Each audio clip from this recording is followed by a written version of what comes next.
Hello, people. I am Lee Cole 3, and I'm here with my partner, James Proctor. James, how you doing? Hey, I'm doing really well. How are you today? Good, but I'm a little bit miffed. Mm. You got a wrestling shirt behind you, and this is a mob show. What the heck is that about? Yeah, so just want to encourage everyone. We have a second channel, Wrestling with the Devil, and we've had it for about a year, and we hadn't done a whole lot with it lately, but we're about to really explode with content. We've got people that are going to come on the show and for interviews, and then lastly, if we can get to 1,000 subs by Saturday, we will.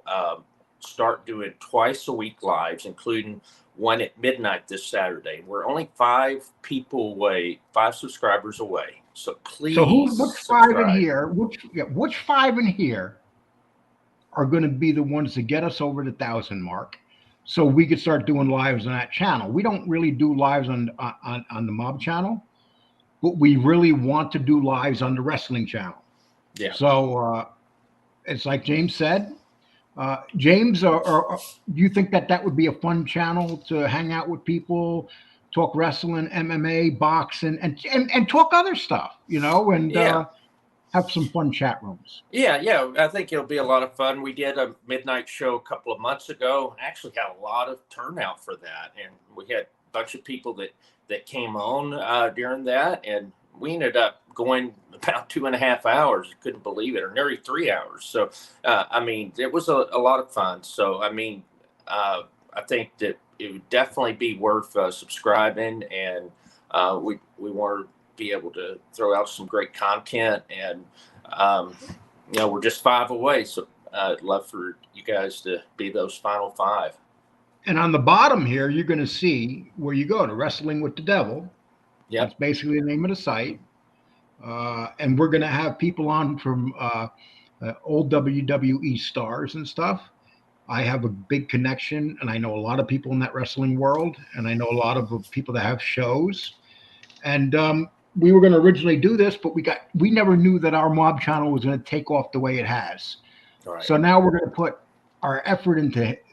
We got two channels. How we're going to put a lot of effort into, plus the Patreon channel with Yeah. Angel Gotti. So we got a lot of things going on, people. And so get over there, please. Sign up, and the last 5 guys, when you get there, say what number you are going in, and we're going to send you something. Yeah.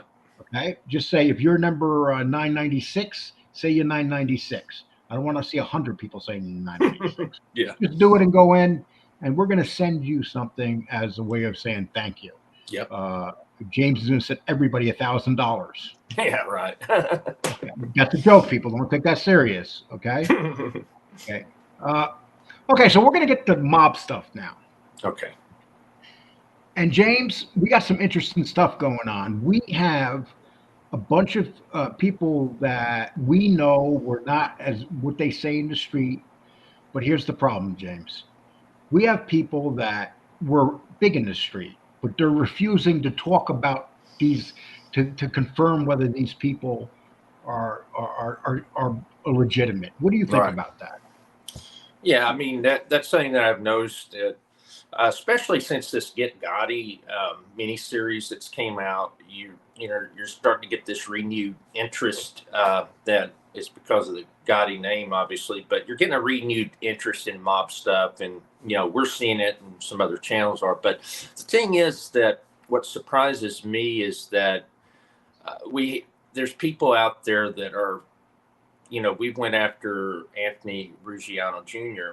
It's not about him being a bad guy. I know he's changed his life, but it's about the stories that he's putting out there that people that were around said, that didn't happen. And so, we've, obviously, Angel and different people we've talked to and publicly have said, this didn't happen. But then you have others that would know, like Mikey Scars, he knows what happened in that life, and so he's done a great job going after Sammy Yeah, Gravano. yeah. And this is not an attack on Mikey Scars. We're kind of No, calling no, him out a little, but we are calling him out a little bit. And so, Mikey, please don't take this wrong. This is just our feelings because you said something recently, you and your partner, that I think that if you're going to go after Sammy Gravano and call him out, and you want to say that he's lying, he's changing the history of the mob, some of these frauds are changing the history of the mob too. So, Mikey, I'm just going to send you something that was sent to us by somebody, and I'm just going to read it to you. Going after Sammy is different, according to Mikey, because Sammy was personally said stuff not true about Michael and his family, and Sammy has hurt other families by lying and also his killings. Well, the problem there is these people that are hooked up with Sammy, like Ruggiano, they have said things too to hurt families, and they're lying. And the reality is, you were the real deal on the street, and Sammy's not going to call these people out. No, And we're not asking you to do much. We're just saying confirm whether these people are real or not. right. And you would bring a lot of this would stop a lot of the BS. But Yeah. don't does this seem like there's a fraternity that for some reason the people that are we know that were real on the street are protecting the people that weren't real on the street? Yeah, and we're not singling out Mikey No. on this, but there's people like Michael, Franzese. There's others that were on the street. Even Sammy was on the street, even though he was evil. Crap. He was as street crap. as you can get. He was as street as you can get, Sammy. He was. And so was Mikey. So was Mikey.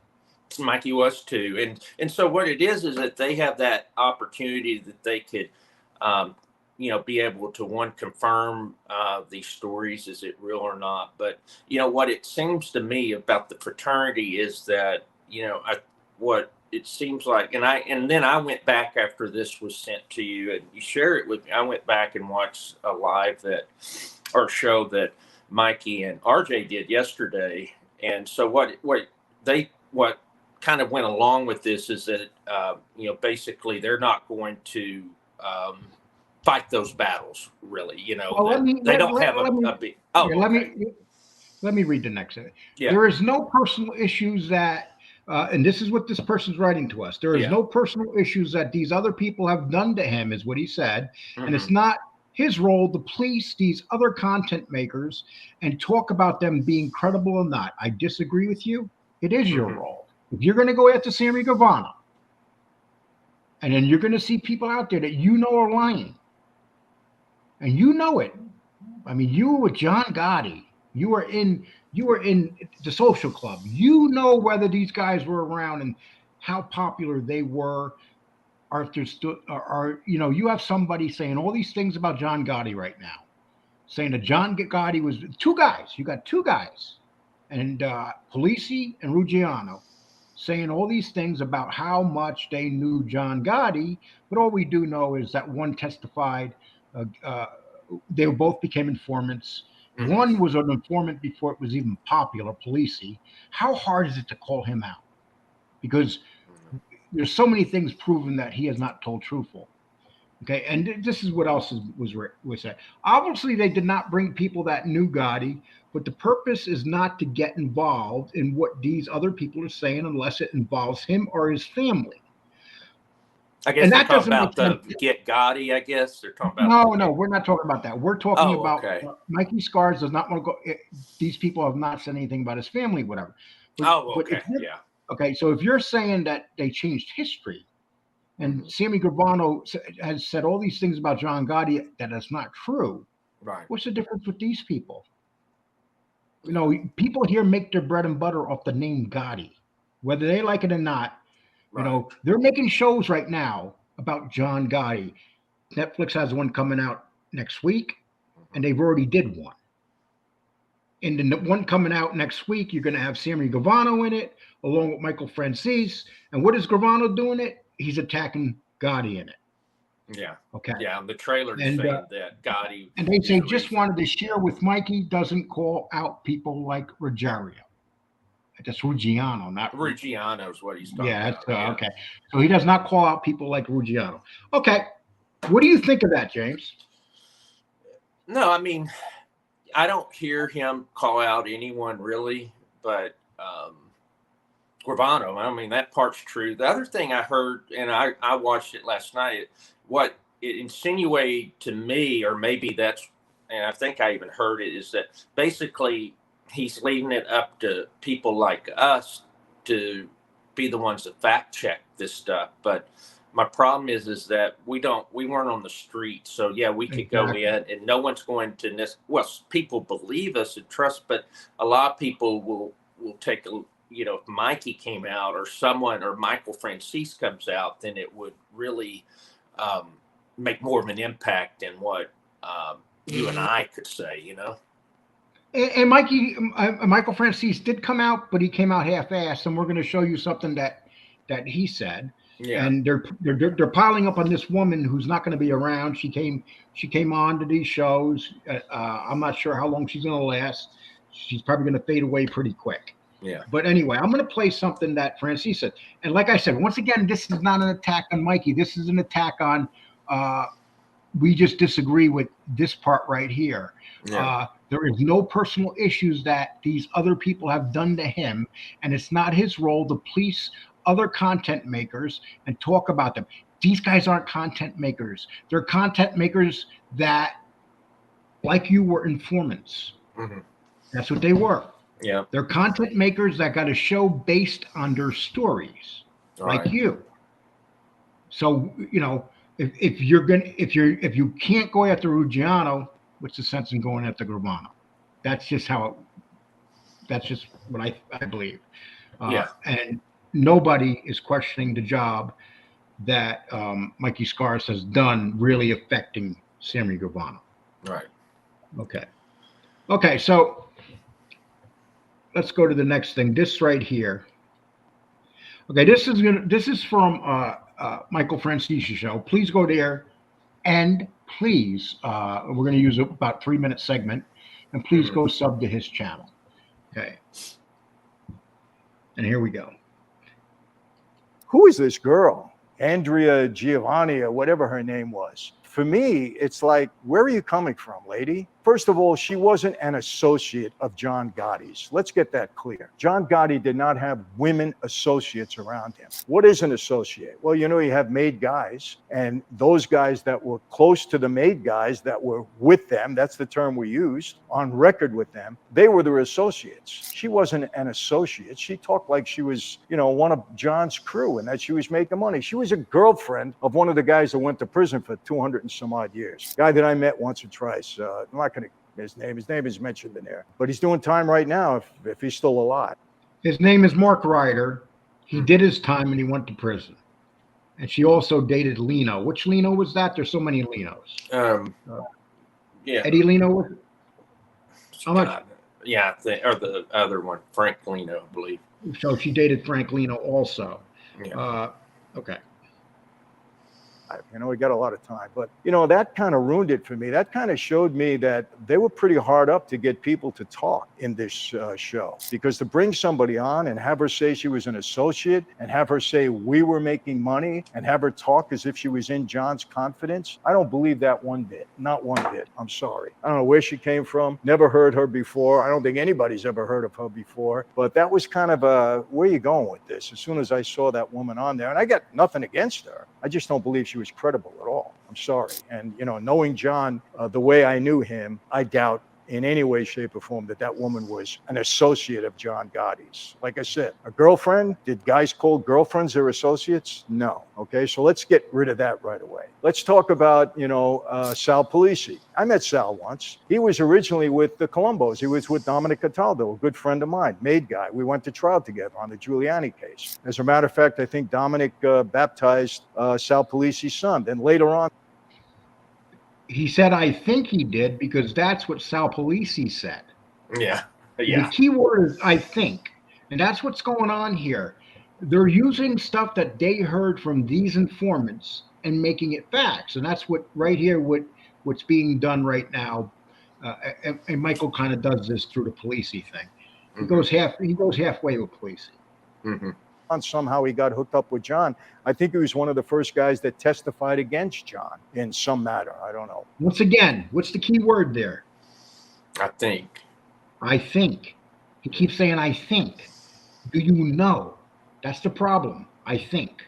What it was exactly, but I can't comment on what it is that he had to say. I can't comment on what he. Doesn't it sound like he's beating around the bush with this guy? Yeah, I mean, because earlier he said, and what's surprising to me, and even Mikey Scar said this yesterday. So they were hard up to find people for this show, and they talk about the money part, they didn't want to pay, but also, people around John Gotti, they weren't going to come on. And they even mentioned, even Michael talked about that earlier in this segment, that hey, we can't. They were hard up to find people, but then he doesn't want to say anything bad about this guy, or we'll hear Ruggiano as well.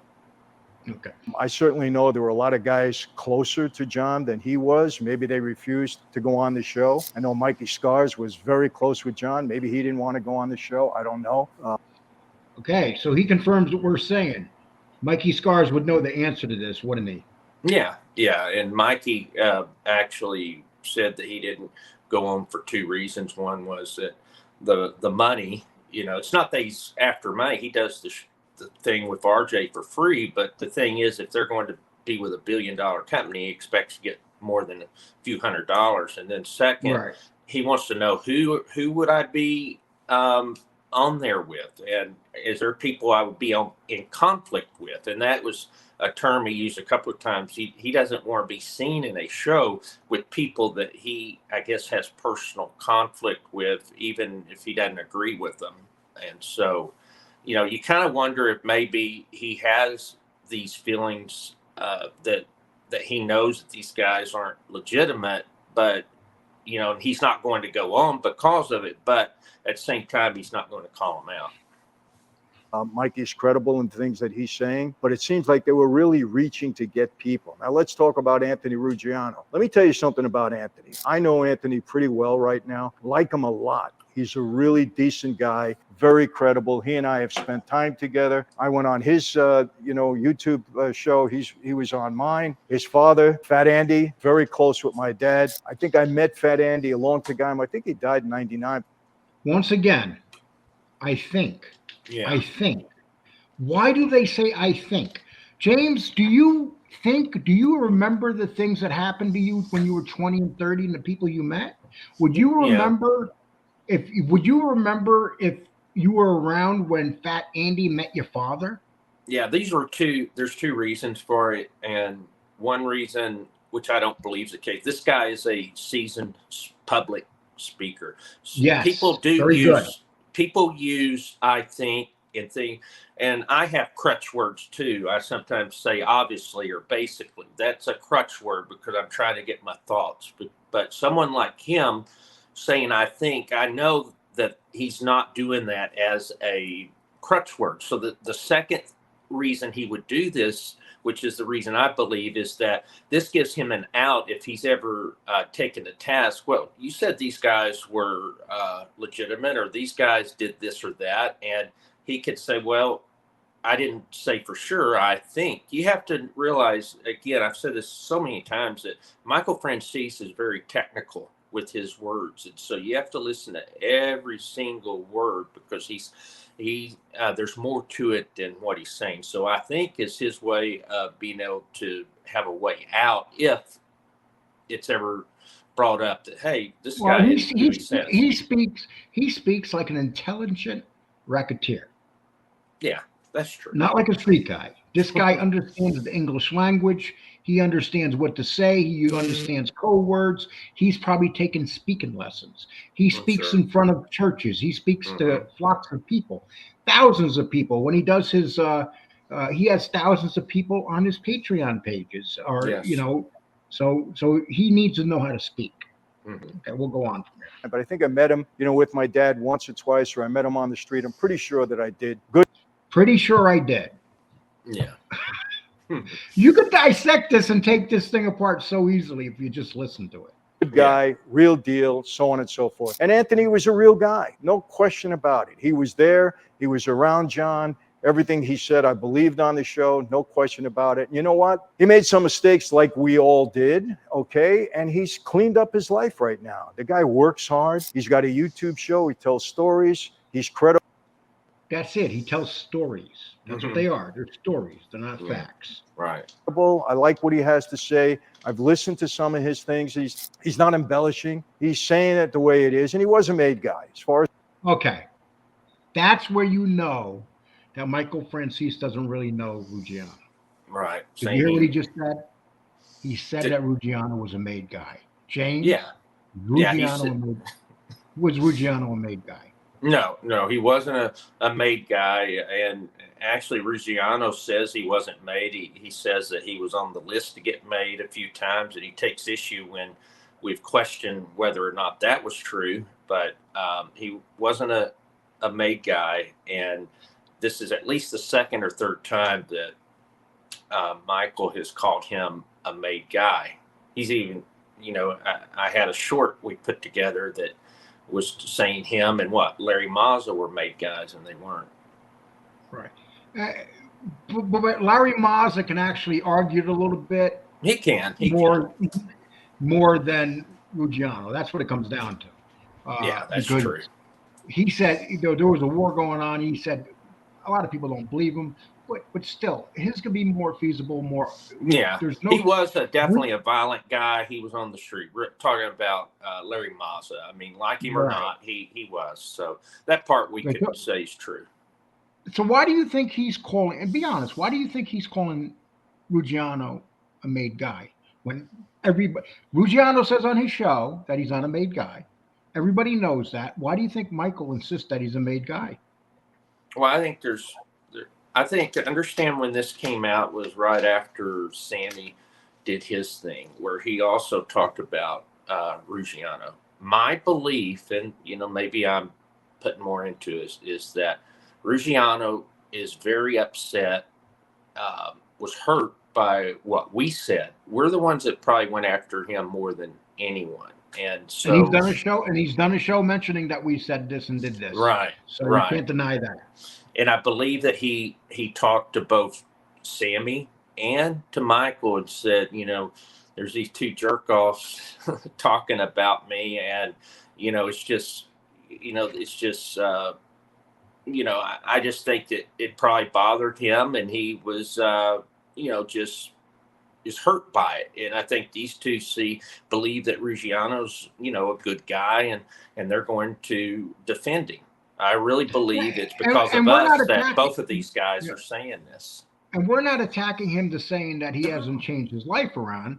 We're basically saying he's stuck in that mob world like so many informants are. They're make-believe. Gene Barillo, you can go on and on. They'll tell you all, John A. Light, they'll tell you all these stories of what they were. And there's evidence that they weren't. And because these guys want to be that. It's like they're living in a story fantasy in their head.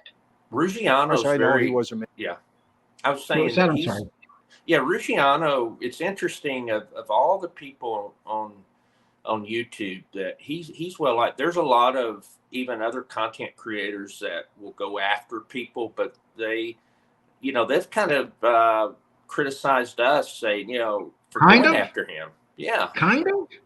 Well, I mean. Kind of ferociously. Yeah. I mean, and for some reason, this guy, it's like they feel like we're picking on him whenever and it's just very strange.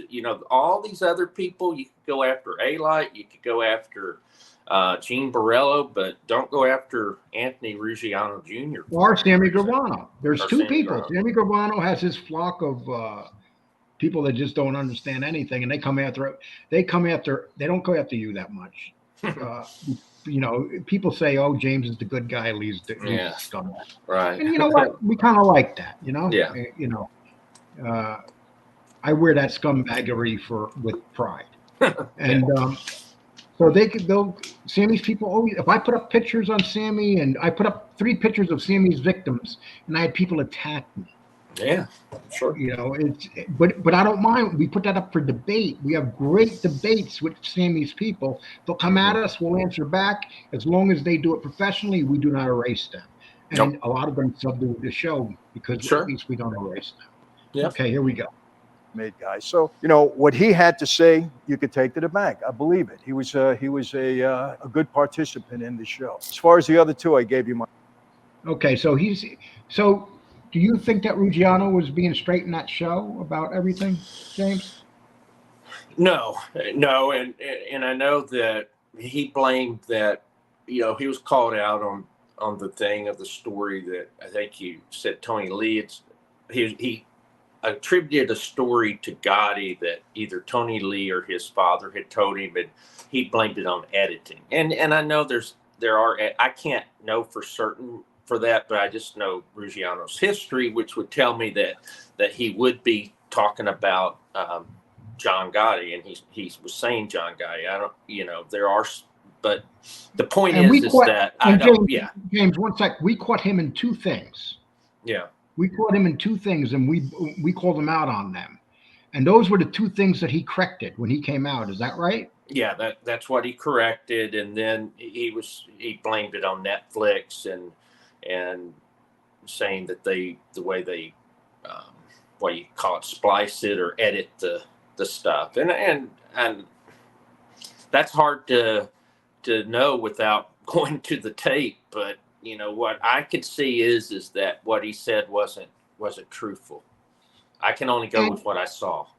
Now, let me ask you a question, James. Do you think if we didn't call him out on those two things, he would have ever admitted to them? No, of course not. It would have just stayed part of history, right? Yeah, he wouldn't have. I mean, because he wasn't doing it before, with the stories till we started, and this is what we're trying to say to things. Mike. And this is what we're trying to say to Mikey Scars, out of respect, Mikey Scars. He said two things in that series that weren't, which we knew that they weren't true. We caught them. We bought them out. But you should come out and say it because you were there. That's just our opinion. Yeah. Because they were big exaggerations that two schmoes like me and you caught. And I'm sure that Mikey catches things a lot quicker than we do. Okay. Oh yeah. He knows a lot of stuff that we don't know. That we weren't in the street. He was in. He sat down next to John Gotti every day. Both of them. My opinion on that. Now let's go to the normal, usual suspects. We had Laura Ward. We had Bruce Mao, the FBI agent. We had another agent there. And he does a good job in this. He basically says that. To be fair to Michael Franzese, he did good on that, but on parts of that. But there were two guys he let off the hook, and that was Polisi. He only went at him halfway, and then he called Ruggiano a made man. Once he called him a made man, that tells me that he does not really know who Ruggiano is. They may have met, but he doesn't really know him. Before any of this stuff, he doesn't even have an idea who this guy is. Right. Yeah.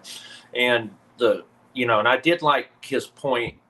Even Sammy made a good point on this. Diana Giacalone, that just disgusted me. What she is responsible for Willie Boy Johnson's murder, in my opinion, for what she did. And her disgusting behavior on that interview was just, I was pretty angry about that because she has no remorse for putting that guy to death. And that's what she did. She did. Okay, and let's get back to the Dan. And this is when people don't question things. Ruggiano came out with letters from John Gotti. Mm-hmm. Did you see when he did that? I didn't see it. I did see what Angel had mentioned, and so my understanding was that was actually letters to the wife of. Those were letters written to Ruggiano's wife, not him. And when the wife died, they went to the son. Mm. And there's people that are really upset with the son because he gave them to him. And the fact of the matter is, this is a woman that he basically abandoned most of her life, and the son. And so, and these letters were personal letters sent by John Gotti to the wife. Okay. Because John Gotti had for mostly a decent relationship with Fat Andy. And so he stayed close to his daughter-in-law. writing letters from prison, but those letters weren't to Ruggiano, even though Yeah. Ruggiano made it look like the letters were to him. Yeah, and I So- guess he made one comment where he said, John Gotti said, well, tell Andy hello or whatever, or hope Andy's doing well. But that's him being a decent human being, right? And if you're going to write a letter and the person's married, aren't you going to say, well, tell your husband hello or whatever? So that doesn't mean they knew each other very well. And afterwards, so many people got a hold of me and said, see, Lee, John Gotti knew Ruggiano. It's like, of course he knows him, but that's it. He knows that that's his son. No one ever said that John Gotti didn't see him a couple times. There's no doubt about that. But he wasn't what he says around Gotti. He did not hang out with Gotti. He wasn't in these social clubs hanging out in the corner with John Gotti. John Gotti had a group of guys that he hung out with, and Ruggiano was not one of them. Just like John A. he was not one of them. These guys was telling stories. Yeah. That's What all they happened did. was with Ruggiano, I understand what my belief on this and what I can confirm is that, you know, he was away a lot. He was in prison a lot. But, you know, starting in 88, he started doing more work with Tony Lee. And so he'd go to Tony Lee's, he'd go to that social club. And then later on, he started going to Florida with the Carrazos. And so he did some stuff with the Carrazos later on. So He did quite a bit of stuff with the Carrazos down in Florida. He got busted on bookmaking down there with the Carrazos. There's no doubt about that. Right. But we're not. But we're talking about his relationship with John, as you said, with John Gotti, not Carrazzo. Right. And I don't believe that. The thing is that Tony Lee, if he had associates come into his social club, right, then they would go to his social club. They wouldn't go to John Gotti's social club. They wouldn't go to the Ravenite. They wouldn't go to the Bergen because that was more for the made guys and people close. You know, maybe someone like a, you know, the German guy, Joe Watts. He would be there at the Ravenite, and we see the photos. What I believe with Ruggiano is that just like any associate that's on record with someone like Tony Lee, he would go to Tony Lee's social club every once in a while, or go to, you know, one of those, or to the cafe or the restaurant, or, you know, I don't know which ones that he owned. I know Pizzonia was involved too, but point is that a lot of associates that are part of a family will not go to the social club that the boss has. They would go to the one that they're on record with, where the person on record hangs out at. That's yeah, the point. and the reality is that very few of these people sat down with John Gotti. That's the problem with some of these guys in the streets. They have very interesting stories, but they want to make themselves 20 times bigger than what they were. Okay, it's like, cut out the John Gotti stuff, stick with Tony Lee, stick with your dad. The Johnny Gotti stuff is 90% false. You know, that's all that, and we know this because we hear, you know, I'm not going to tell you who we talk to, but we know this because of people we talk to. Yeah. We we know who Tony Lee's godchild was, and we're not going to get into that either, but we do know that. And so Tony Lee, you know, we know a lot about Tony Lee that we learned from people that know Tony Lee, not us. We don't know Tony Lee. But there's no doubt Ruggiano was around Tony Lee and not John Gotti. Yeah. Okay. So another thing, and this is what they do. This guy Rubio that came out of no place, right? Mm-hmm. So he tied. So basically, he said he came after us because of. He said that Ralph Natale was the real thing. Mm-hmm. And this is what they do. They cling together. It's like a fraternity. Mm-hmm. But the problem with this fraternity is that you have legitimate guys in the street that became informants. The guys that gave up their gangster card, their gangster cards are gone, and they gave that up. And do you think that they're ever that this fraternity is going to grow and they're just not going to talk about one another? Are guys that know the facts like Mikey will not come out? They'll just keep their mouth shut and let other people do the work? No, the way the fraternity works with the informants is, and there's some bickering back and forth, but I know some of the informants and talked to a few of them. But they do work together. They do stuff like documentaries together. They will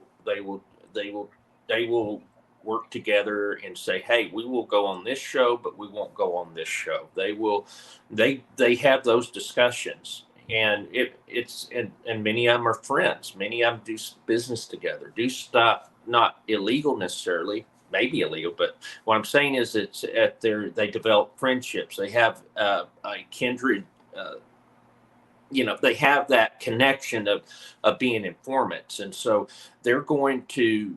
I don't necessarily see Mikey Scars as being in the fraternity with them as a core member, but I think he just kind of lets them do their thing for whatever reason. Right. He's just gonna, yeah, yeah. But when you start meeting with them, that makes you part of that fraternity. He did. Yeah, there's a photo with Ruggiano. There's a photo of Dominic. Yeah. But I'm not going to go after Dominic either because Dominic actually was someone that that was for a fact was with Vinny Gorgeous. Would So we can't. We know that. There's all these surveillance pictures of John Gotti, and there's never one time, not even one time, not even his foot, do you see Ruggiano anywhere, even though this guy was the most photographed guy in the history of the FBI. There's no pictures of. And I think the difference too, there's a lot of historical record on, the guys that were made, who was made, right? Who were the ones that are informants that were made. And to me, for the most part, their stories are a little bit more credible. They're, different type of person. So, you have Gravano, evil incarnate, but, the others, they come across like, a little bit more credible, the Mikey Scars, the Dominics, those type of folks. So what, to close this out, what basically would you like to say about this subject that we just talked about? Well, it's not going away. It's, it's just, to me, the disappointing part is that as a researcher, a historian, a mobologist, a mob nerd, whatever you want to call me, history's important, and it's disappointing that people that have the ability and knowledge to put to rest some of these stories that are out there that aren't true aren't willing to do that. I mean, I'm not going to fault them for it, except that it's disappointing. I just, they have their reasons, and, there's nothing you can do about it, but we will continue to point out the lies, point out the embellishments of the informants, and we always look for proof. We always get proof before. We don't just make it up. We talk to multiple sources. We look at documents, court documents. We do a lot of that, and always before putting something out. But someone like Mikey Scars could really in one minute be able to clear up all of that, in my opinion. Okay, James, I want to talk about you're getting quite popular with. Where did James go? Well, James is getting He's getting quite popular. See, he ran off because he knew I was going to praise him. He doesn't like to be praised. Okay, so James is getting quite good on this. I called James up. We go back and forth and we decide who to put up. Yeah. And we say, okay, I said to him, James, I think Tony Sirico would be a good guy to put up. We did shows on him, but, we're in a new world of shorts. People love, and this is why we've been doing shorts, is because people love shorts. And we get huge numbers from our shorts, and our show's growing tremendously because of them. James, are you surprised how much our show's grown between Gerard punching me in the temple and the shorts? Yeah, I mean, I am surprised.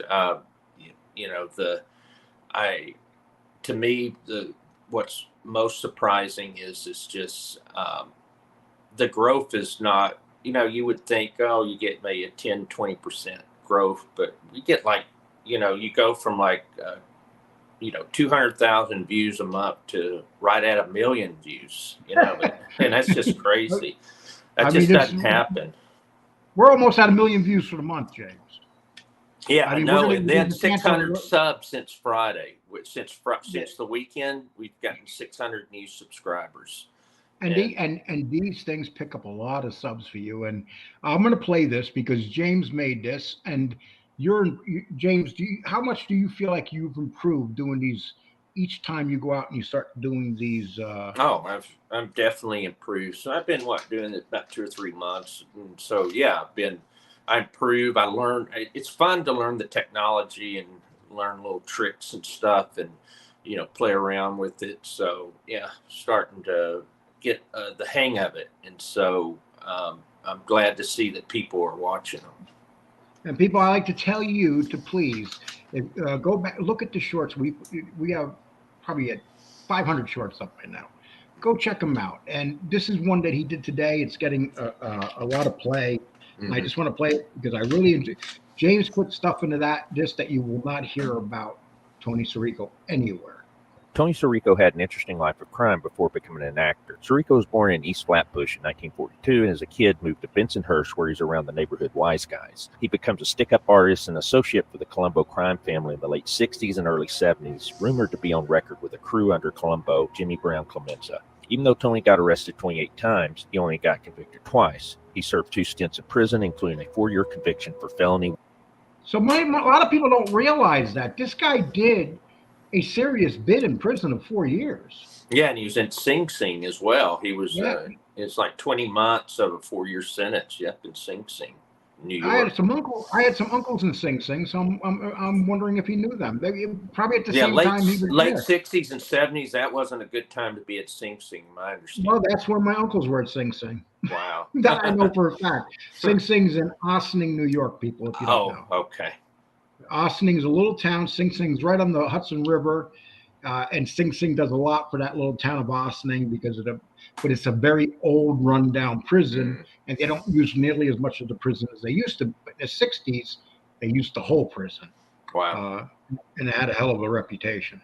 Weapon possession and extortion in 71, where he served 20 months at Sing Sing prison. In the late 60s in Bensonhurst, he was shot twice in an altercation where he was seen kissing another guy's girl and was hit in the leg and back from a .32, but obviously survived. Sirico was questioned about 2 different murders. On February 12th of 77, actress Krista Helm was stabbed and killed in her West Hollywood, California home. Tony was a friend and not a suspect, but he did remove some items from the house. In 1970, Bobby Wood, who owned the Salvation Club in New York, was shot and killed in a robbery. This was a club that Tony had shaken down previously, but at the time of the murder, Anthony Graziano and the Bonanos were shaking down the club. Tony Sirico had an interesting life of crime before. So that's really interesting stuff because, people say, oh, this guy was a fringe. No, this guy was not fringe. This guy would have became a hardcore, probably something more than an associate with the Colombos. Would you agree with that if he did not? Yeah, he would have. Right. He would have, understand during this time no one was getting made because this was when the books were closed, so there's a good chance in 76, 77, within a few years after that he could have gotten made, but by that time he had already turned his life and become an actor. But those 2 murders are very interesting in they're both cold case murders. You've got the girl Krista Helm, that was in West Hollywood, and that was a gruesome murder, but his involvement.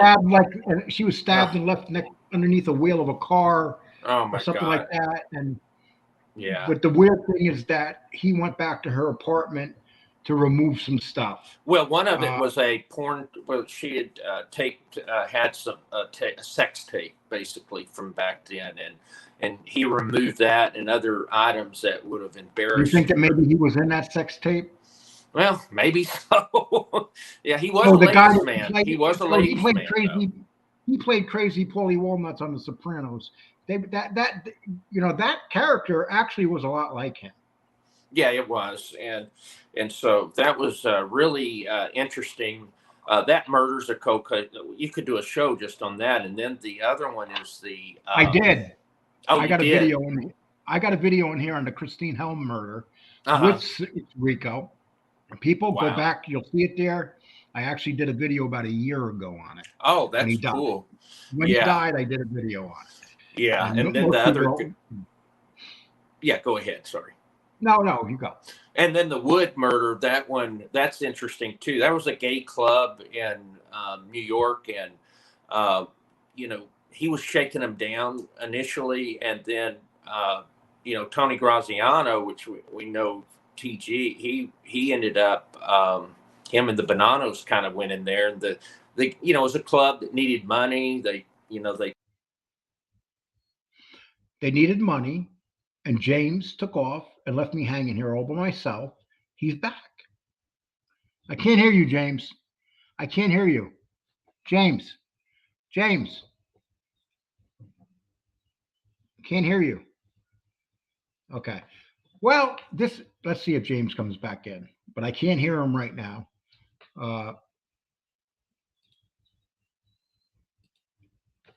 Okay. Well, listen, people, I'm going to close that out because we can't hear James. James is going to finish that out about Sirico.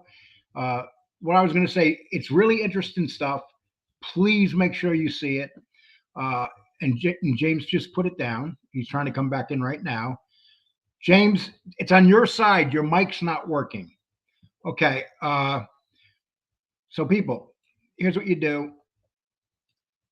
First of all, please hit the like reminder bell. And if you want to donate to the show, you're more than welcome. If you can't, we totally understand.